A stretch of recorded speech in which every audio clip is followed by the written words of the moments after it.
actually unfortunate to have this segment on the occasion of the Republic Day. We don't have any intentions to hurt anyone's sentiments. It is just one of the ways to express ourselves in order to spread awareness. Also, we are not depicting this to criticize the Constitution, but somewhere we all felt that those 251 handwritten pages of Constitution were not good enough to represent true justice to this heinous crime. But on the contrary side, we feel that no rules or laws aren't good enough when they are not followed by genuine laws. Respecting your time, we will shortly continue with the play. इस नाटक का शीर्षक है काश।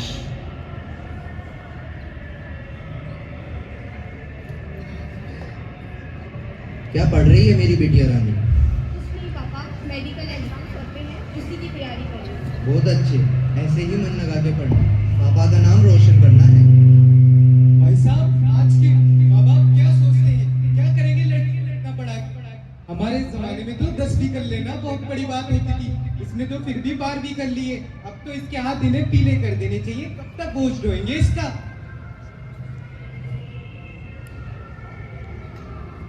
भाई साहब, ये लड़कियों घर से इतना दूर भेजना, वो भी सिर्फ पढ़ाई के लिए, सही बात है। आजकल किसी का कुछ नहीं बनता, आप तो जानते हैं जमाना कैसा है, ऐसा लोगों का लग रहा है और आप पर ही बोझ बने। बोझ यही तो मानता है समाज बेटियों को, इसलिए कभी मायके तो कभी ससुराल में बेटियों पर अन्याय और अत्याचार होता ही रहता है।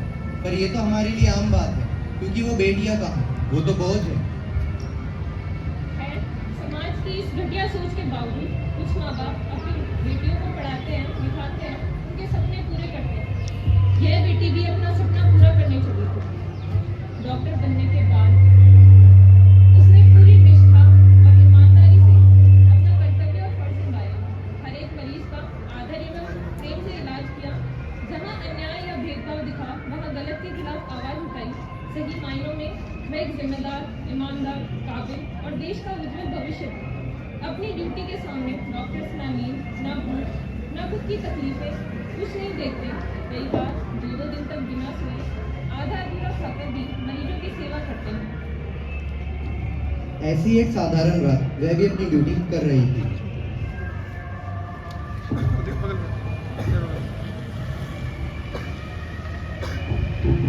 बाबा, आपको सिर्फ बुखार और कमजोरी है, ये दवाइयाँ नहीं मिलेगा, आप ठीक हो जाएंगे। आपको कहा था ना, आराम करें, कभी जल्दी ठीक होगे। आपके घर वाले आपके इंतजार कर रहे हैं। बच्चे, आप जल्दी ठीक हो जाएंगे, दवाई लेने जाना टाइम है, आपको अभी छुट्टी मिल जाएगी और फिर घर जाकर काटूंगी।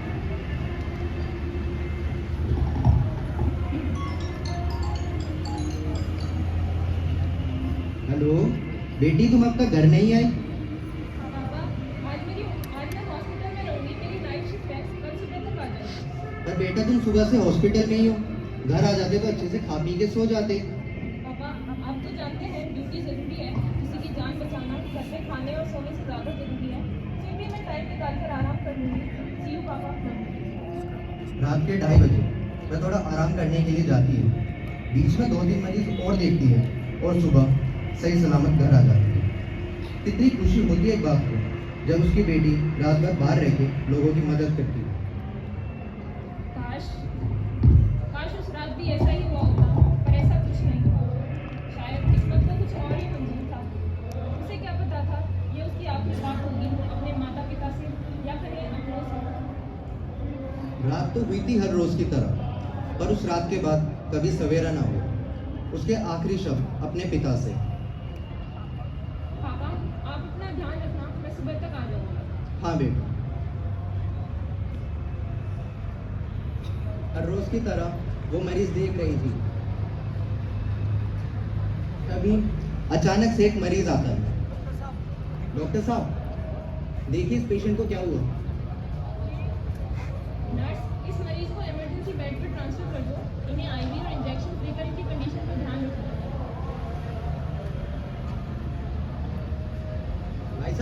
भाई साहब इन्हें देखो जरा।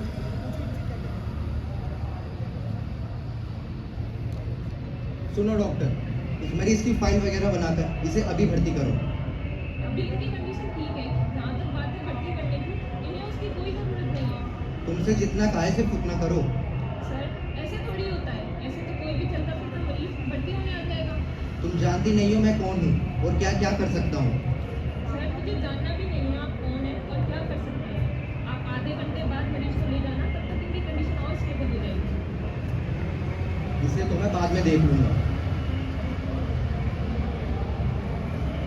आधी रात तक आते आते मरीज कम होने लगे। डॉक्टर ने शाम से कुछ नहीं खाया था, इसलिए वह कुछ खाने जा रही थी। तभी कुछ संदिग्ध व्यक्ति डॉक्टर को जबरदस्ती पकड़कर हॉस्पिटल के एक सुनसान कमरे में ले जाते हैं। वहाँ जिस दरिंदगी का शिकार वो हुई हम आपको बता तो सकते हैं, पर सुनने की हिम्मत और क्षमता शायद आप लोगों में नहीं है। ये सोचना भी मुश्किल है कैसे कोई अपनी बेटी को इस हाल में देख पाया होगा, जो अपनी बेटी को कभी रोते ना देख पाया होगा। आप लोगों में से कुछ को महसूस करना तो दूर, समझना भी मुश्किल होगा उस बाप का दर्द, क्योंकि ये हादसा आप लोगों के साथ नहीं हुआ। इतना सब होने के बाद भी कोई भी माता पिता अपने बच्चे के लिए सिर्फ इंसाफ की ही मांग करे, पर मीडिया ने वही किया जो वो करती है, जख्मों पर नमक लगाना, ऐसे ऐसे टेढ़े सवाल पूछना जिनसे सिर्फ माँ बाप का दर्द बढ़े। आपने जब अपनी बेटी को देखा तो वो किस हाल में थी? आपकी बेटी देर रात तक बाहर रहती है, क्या उसका किसी से कोई संबंध था? अब आप कैसा महसूस कर रहे हैं? ऐसे सवाल मत पूछिए, हमें जाने दीजिए, हमने हमारी बेटी खोई है।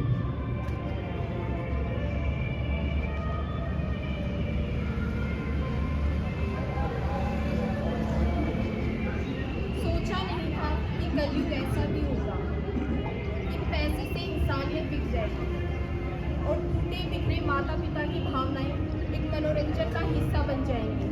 कुछ सवाल इनमें से भी पूछ लिए होते कि सीसीटीवी कैमरा क्यों नहीं था, सिक्योरिटी कम क्यों थी, हॉस्पिटल में ऐसे कमरों में ताला क्यों नहीं था, और कौन थे वो लोग जिन्होंने ये घिनौना अपराध करने में सबका साथ दिया। पर ये सवाल अगर पूछ रहे होते तो शायद करप्शन में कमी रह जाती। लोगों में जोश तो जागा, सोशल मीडिया पर लहर भी आई। जान बचाने वाले खुद अपनी जान की सुरक्षा के लिए सड़कों पर भी आए। इंसाफ की पुकार भी लगाई गई। वी वॉन्ट, वी वॉन्ट, बहन हम शर्मिंदा हैं, अब भी जिसका खून न खोला, वी वॉन्ट, वी वॉन्ट। पर बदले में मिला क्या? सबूतों को मिटाने की कोशिश, सरकार के दबाव में मामला रफा दफा करने की कोशिश, प्रशासन ने उन हैवानों को बचाने की कोशिश। काश सबने इतनी कोशिश उस लड़की को इंसाफ दिलाने के लिए की होती है। धीरे धीरे सब अपने रोजमर्रा की जिंदगी में लौट गए और ये हादसा सिर्फ यादों में रह गया। सब अपनी अपनी इज्जत बचाने में लगे थे। कर्मचारी हॉस्पिटल की, पुलिस अपनी जांच की और सरकार अपने राज्य की। पर मेरी इज्जत का क्या जो उस दिन उन हैवानों ने मुझसे लूट ली और मुझे मरने के लिए छोड़ दिया।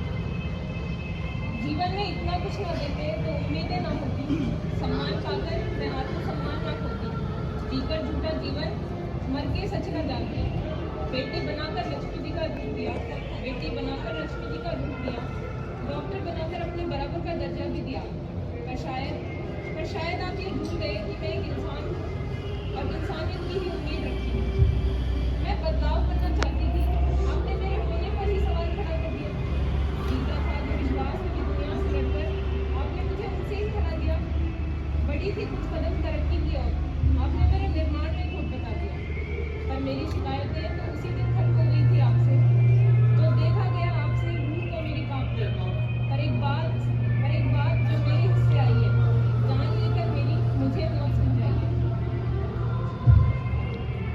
इसके बाद हम आपसे कुछ नहीं कहना चाहिए। सब समझदार हैं और सब हर बात जानते हैं, लेकिन फिर भी इसके खिलाफ कोई कुछ नहीं करना चाहता। शायद इसका मतलब यही है, जब तक हमारे साथ ऐसा कुछ ना होगा हम चुप रहेंगे, पर तब तक न जाने कितने माँ बहन और बेटियों के साथ ये हादसे होते रहेंगे। सतयुग में राक्षस पाताल में थे, त्रेता में धरती पर, द्वापर में अपनों में और कलयुग में हमारे ही अंदर। वह बेटी बस इंसाफ चाहती थी और अपने सवालों के जवाब।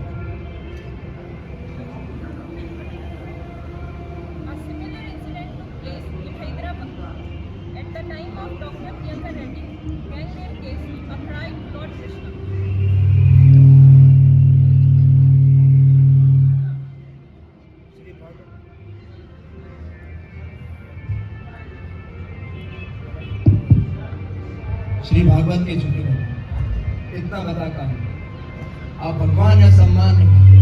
मैं पूछूंगा तुझसे कहाँ है एक चीर हरण पे महाभारत, आज एक बेटी जल के रात में, अब तो बता कहाँ है।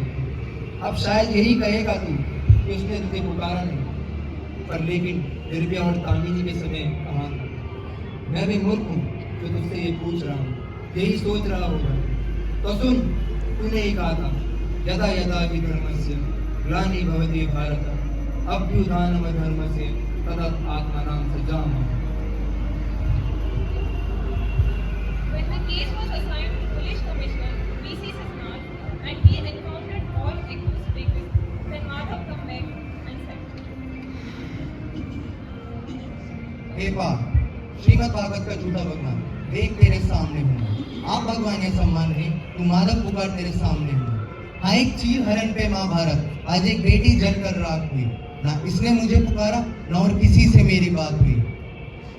क्या हुआ, खराब लगा? तो सुनो, महाभारत का परिणाम वही, ना तब मैंने कुछ किया था ना आगे करने की बात कही। फिर भी अगर समझ ना आए दुनिया में किस जगह हूं मैं, तो ढूंढ ले इस हत्याकांड में, हूं तो आखिर कहाँ हूं मैं। गलत था मैं, ये झूठा है और सच्चाई का सच्चा दूत है। ढूंढ रहा था तेरे वचन में, इस रूप में मौजूद है तू। धर्म का रक्षक, अधर्म का नाश, अन्याय को उचित वार है तू। अगर बात करूं सत्याकांड की तो वीसी सतनाम है। At the end, we would like to conclude this with two lines we are all living. एक पिता का गुरु अब गलती बन गया, एक माँ का विश्वास अब धोखा बन गया। हजारों उम्मीदें अब निराशा में बदल गई और जो खिड़कियाँ खुली थी कभी रोशनी को, अब उन पे पर्दे भी लगे। और जो कभी लड़ी थी आज़ादी के लिए, उसका देश अपना अपना सहल सी गई है। और सच हो गई उन लोगों की बातें जो कहते थे बेटियां दुनिया की चार दीवारी तक सीमित है। और सच हो गई उन लोगों की बातें जो कहते थे बेटियां दुनिया की चार दीवारी तक सीमित है। और फख्र था जिस माँ को अपनी बेटियों पर, फिक्र में अब वो डूब गई है। Thank you.